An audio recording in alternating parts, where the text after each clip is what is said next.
We're here at Holiday Bowl for the title matches of today's JBT event. Should have a great one in the scratch division as Cortez Schenk is trying to get off a losing streak in finals matches, but he's got to get by defending bowler of the year in New Mexico, William Yoder.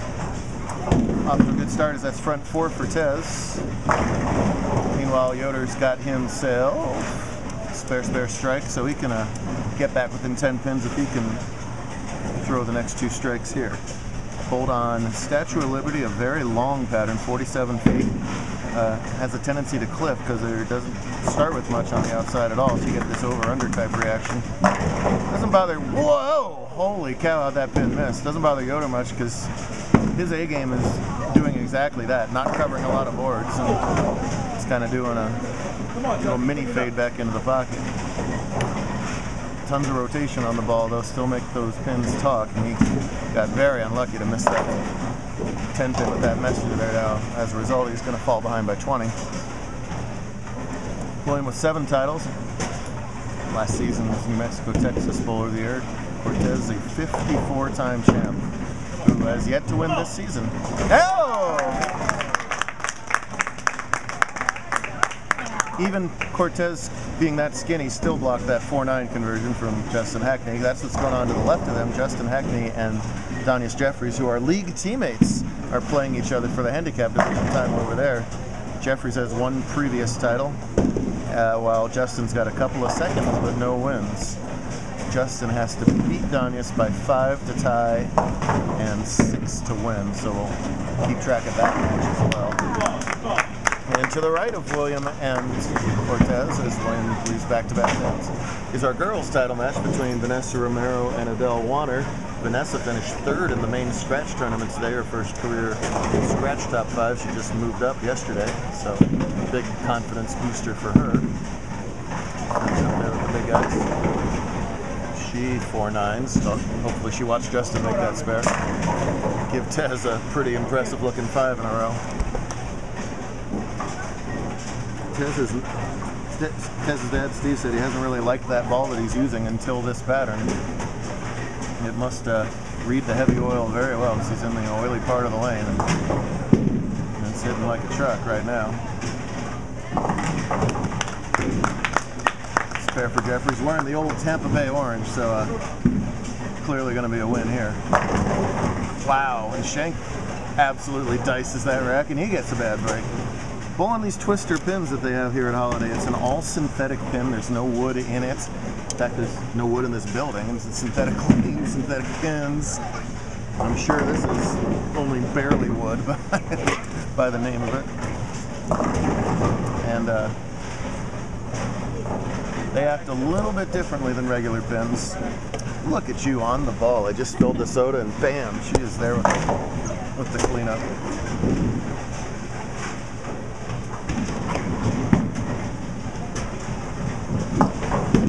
Not able to cover that 4-9. Jeffries is able to cover a 6-pin there, as he is clean through his first 5 frames, as is Hackney, so both handicappers bowling very well right now.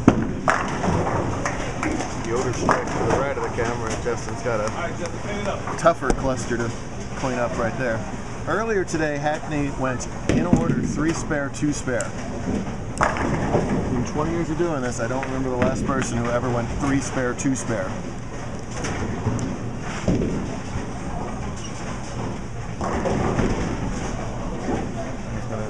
Up next here, shooting that 5-pin cluster. Basically a pocket shot.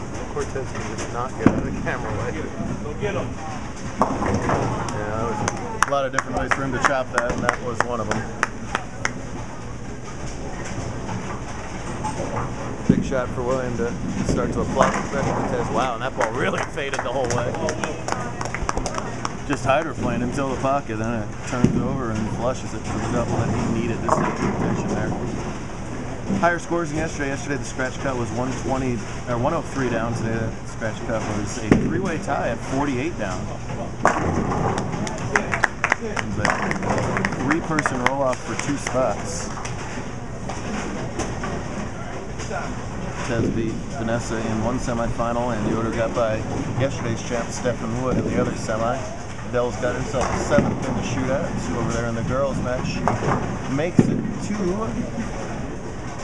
trail by 11 pins. Jeffries goes way Brooklyn there. Tez is up by 31. Chance to make it 41 here in the 8th. Oh! And a blasé reaction to a killer break there with a chance to almost put Yoder away. Just the baddest break in bowling, the solid 8. Jeffries Rudin section liking that 10-pin, keeping him clean through 7 frames. I guarantee you, Tez is perturbed on the inside, but nothing you can do about it but make your spare and on to the next one. Oh, painful one right there. Tony's in the 7th. Squashes through the middle and leaves only a 10. Vanessa struck in her last shot. She'll continue to lead by 11 if she can spare up that 4th 7. Yoder with his big chance right here, 9th frame.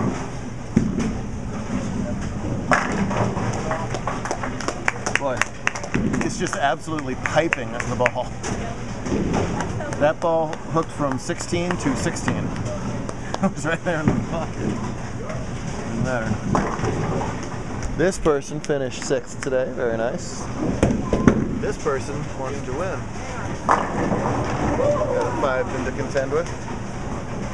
Justin's mom walked in this morning tired. I can't believe she's still awake over there. Just pure adrenaline right now, I suppose. Hiding behind. 3 in a row. Game on in the scratch division. Tez going at a 239 pace. That strikes spare. Yoder can strike out for 248, so it's going to basically come down to a carry contest as each one looks locked into the pocket. Nice job with spare from Hackney. Can Cortez put that 8-pin out of his mind? Yes, he can. It's that light hit to tickle. 2 strikes in the 10th shuts out Yoder. Anything less, Yoder will have a chance to tie or win himself. As good as Tez almost always is, it's been, by his standards, a bit of a struggle to start this season. No wins, a couple missed cuts even. He wants to erase all that with the next 2 balls. There's one. Boy, you can tell he wants it, can't you? By the way, they're also bowling super fast. Take a lesson, Lucero. Actually, this is like usually unproductively fast. I get it. You want it so bad. You just want to, oh, I know what to do. I just got to throw it. For the title, right here. Pops up out of it a bit. Oh! And he gets the carry anyway. He popped up out of that shot a little bit, and that was almost one of those twister 5-7s. Instead, it mixes it around in sort of Yoder-esque fashion, and Williams got a potential 240 loser here as Cortez Schenk is going to fire a 250 night and capture the 55th title of his career. Are you kidding me?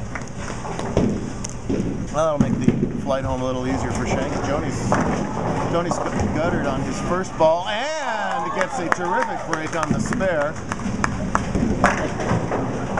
Well, it's no consolation to Yoder, but without that solid 8, it would have been a 279 for Tez. But William bowled a great game himself.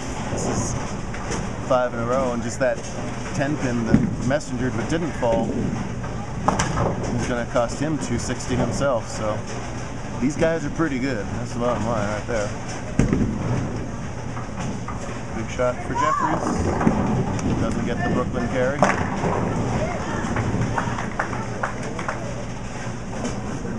Well, Yoder and what's left of Yoder's finger is going to just have to deal with this one. Hackney has to win by 5. As it stands, Jeffries is leading by 1, pending this 6-10 spare, which he got. Nicely done. Boy, 258 to 248 in scratch. That's why those guys were 1-2 last year. That's why there's a real good chance they'll be 1-2 again. Great stuff out of both of them. 506 for 2. Shake it off. Now we'll see what Hackney can do in his 9th frame. Wow, and he breaks up a potentially huge split to leave only the 4-pin. Adele strikes over there for 4 in a row through the 9th frame. She's in control of this match. She won the Women's Series yesterday. She's trying to sweep the entire Women's Series all year.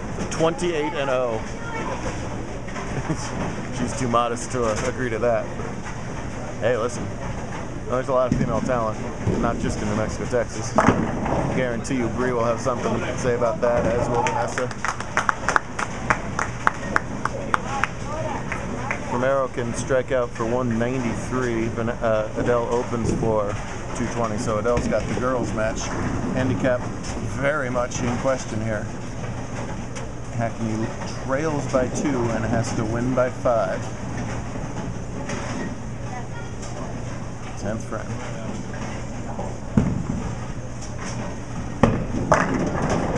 Come on. All right, good ball.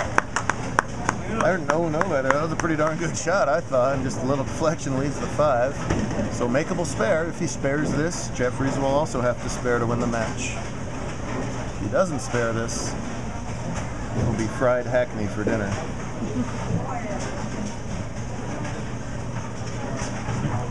There is no such thing as a simple spare when you're bowling for titles.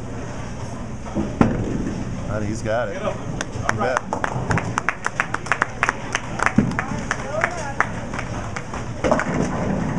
Vanessa did get her last 3 there.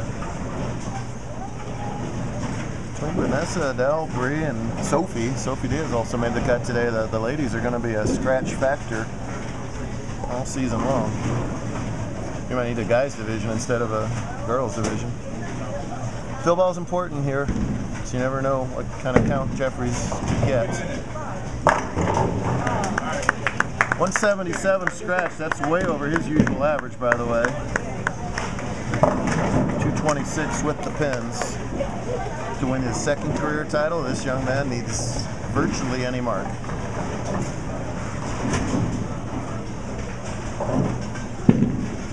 It's out there. It's coming back.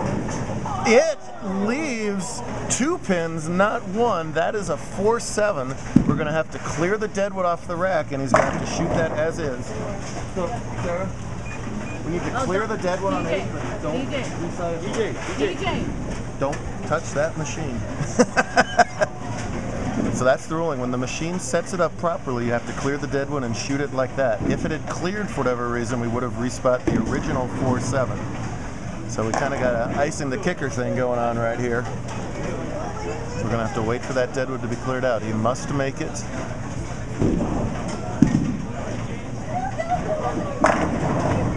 While we're waiting again, congrats to that young lady for back-to-back girls titles. Oops.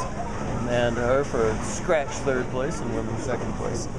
So it was only this, he was clearing the dead one and he knocked over just the 7, so all he's got to do is respot the 7 to not mess this up.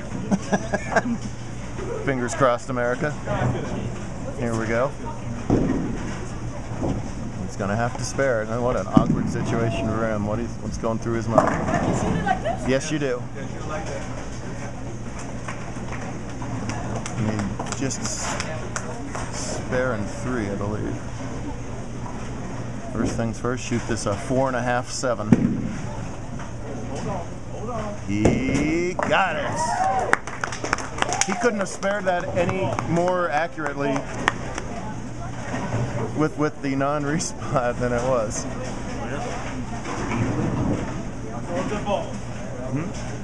He needs 3 pins to win, folks. Should he manage a 2 counts? I don't know what'll happen should he manage a 2 count. Be fried Jeffries instead of fried Hackney. French fries. That's right. Guess what, kids? That's way more than a 2 count. That's a title right there. Good enough.